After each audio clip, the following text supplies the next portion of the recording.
Assalamualaikum warahmatullahi wabarakatuh. Salam guru penggerak. Perkenalkan saya Robi Bian Swandana, calon guru penggerak Angkatan 7 dari Kabupaten Garut, Jawa Barat, dengan fasilitator Ibu Haja Ela Nurlaela, SPD, MPD. Dan pengajar praktik Ibu Hajah Is Maryani, SSI, APT. Pada kesempatan ini saya akan menyajikan koneksi antar materi modul 3.2, yaitu pemimpin dalam pengelolaan sumber daya. Berikut saya sajikan koneksi antar materi modul 3.2. Tujuan pembelajaran khusus. CGP mampu menghubungkan materi modul ini dengan modul-modul yang didapatkan sebelumnya. Buatlah kesimpulan tentang apa yang dimaksud dengan pemimpin pembelajaran dalam pengelolaan sumber daya, dan bagaimana Anda bisa mengimplementasikannya di dalam kelas, sekolah, dan masyarakat sekitar sekolah.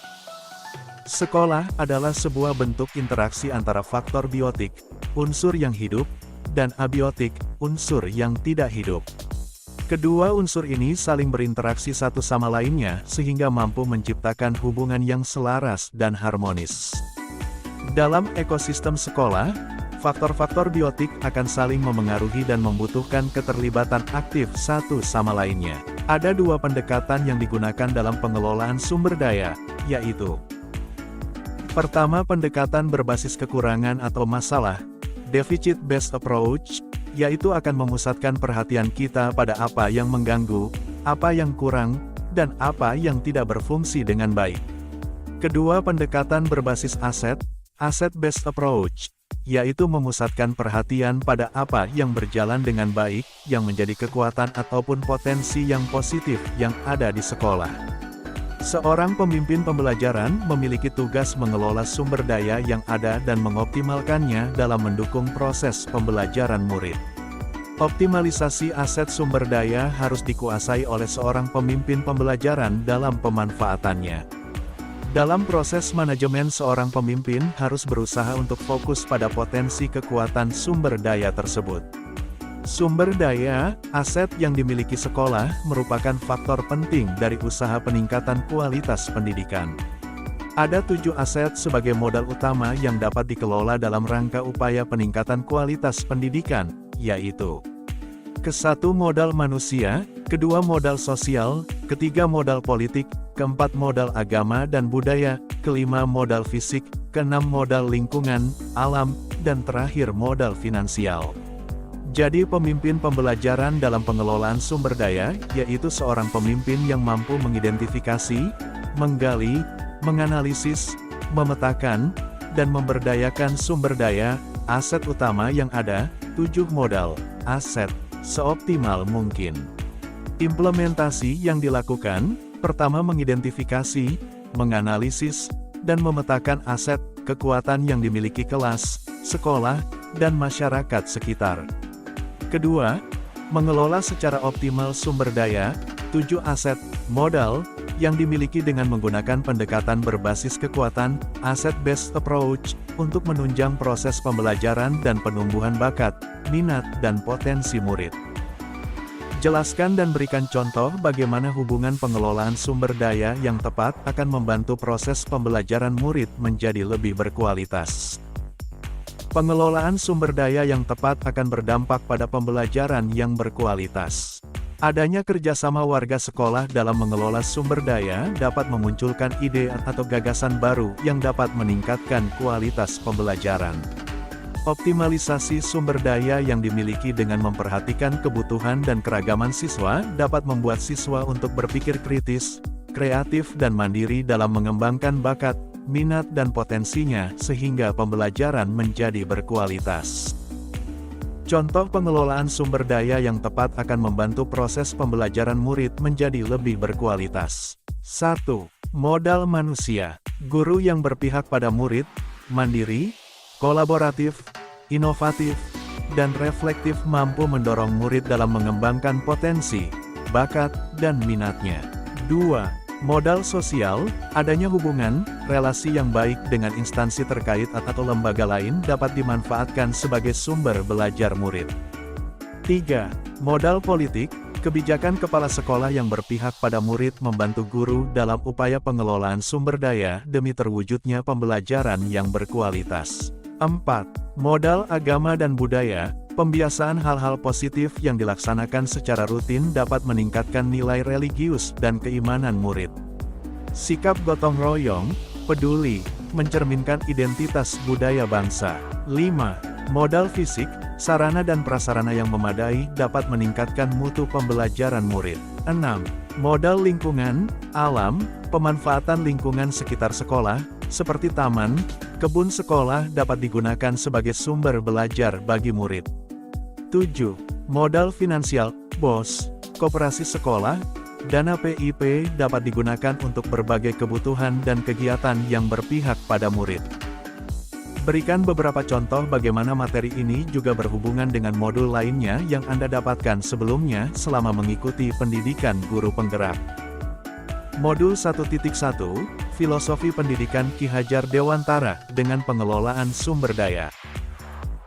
Filosofi pendidikan Ki Hajar Dewantara yaitu menuntun segala kodrat yang ada pada anak-anak agar mereka dapat mencapai keselamatan dan kebahagiaan yang setinggi-tingginya baik sebagai manusia maupun sebagai anggota masyarakat. Guru harus mampu memanfaatkan sumber daya, modal manusia, murid, agar murid berkembang sesuai kodratnya sehingga mampu memaksimalkan bakat, minat dan potensi yang dimilikinya. Modul 1.2 Nilai dan peran guru penggerak dengan pengelolaan sumber daya. Guru penggerak memiliki nilai yaitu berpihak pada murid, inovatif, reflektif, mandiri, dan kolaboratif dengan peran yaitu sebagai pemimpin pembelajaran menjadi kekuatan dalam upaya pengelolaan sumber daya yang berdampak pada peningkatan mutu pembelajaran. Modul 1.3 Visi guru penggerak dengan pengelolaan sumber daya. Guru penggerak merancang visi yang berpihak pada murid melalui berbagai prakarsa perubahan dengan tahapan bagja. Sebagai seorang pemimpin pembelajaran, guru harus mampu berupaya dalam mengelola sumber daya dengan mengidentifikasi, memetakan, dan memanfaatkan aset, kekuatan yang ada untuk mewujudkan visinya. Modul 1.4 Budaya positif dengan pengelolaan sumber daya. Budaya positif yaitu nilai-nilai dan kebiasaan-kebiasaan baik yang berpihak pada murid agar mereka dapat berkembang menjadi pribadi yang kreatif, kritis, bertanggung jawab. Mewujudkan budaya positif akan menjadi kekuatan dalam pengelolaan sumber daya sehingga berdampak pada perkembangan kualitas pembelajaran murid. Modul 2.1 Pembelajaran berdiferensiasi dengan pengelolaan sumber daya. Melalui pembelajaran berdiferensiasi guru berupaya memenuhi kebutuhan belajar murid, yaitu minat, kesiapan, dan profil belajar murid. Pemetaan dan pengelolaan sumber daya harus berdasarkan kebutuhan belajar murid. Modul 2.2 Pembelajaran sosial dan emosional dengan pengelolaan sumber daya. Pembelajaran sosial dan emosional memberikan kekuatan bagi guru dan murid untuk dapat sukses dalam berbagai area kehidupan, termasuk kesejahteraan psikologis, well-being. Secara optimal, kondisi yang bahagia dan sejahtera akan mempermudah dalam mengelola dan memanfaatkan sumber daya. Modul 2.3 Coaching dengan pengelolaan sumber daya. Coaching adalah proses yang memberdayakan. Coaching memberdayakan potensi seseorang untuk memaksimalkan kinerjanya. Coaching sangat diperlukan untuk mengidentifikasi segala potensi sumber daya yang ada dan pemanfaatannya untuk kepentingan peningkatan mutu pembelajaran murid. Modul 3.1 Pengambilan keputusan dengan pengelolaan sumber daya. Seorang pemimpin pembelajaran harus mampu mengambil keputusan dengan memahami 4 paradigma, menerapkan 3 prinsip. Melakukan 7 tahapan pengambilan dan pengujian keputusan dengan mendasarkan pada nilai-nilai kebajikan, keberpihakan pada murid dan bertanggung jawab dalam pengelolaan sumber daya diperlukan aset manusia, pemimpin pembelajaran, yang mampu mengambil keputusan dalam pemanfaatan 7 modal utama untuk meningkatkan kualitas pembelajaran yang berpihak pada murid.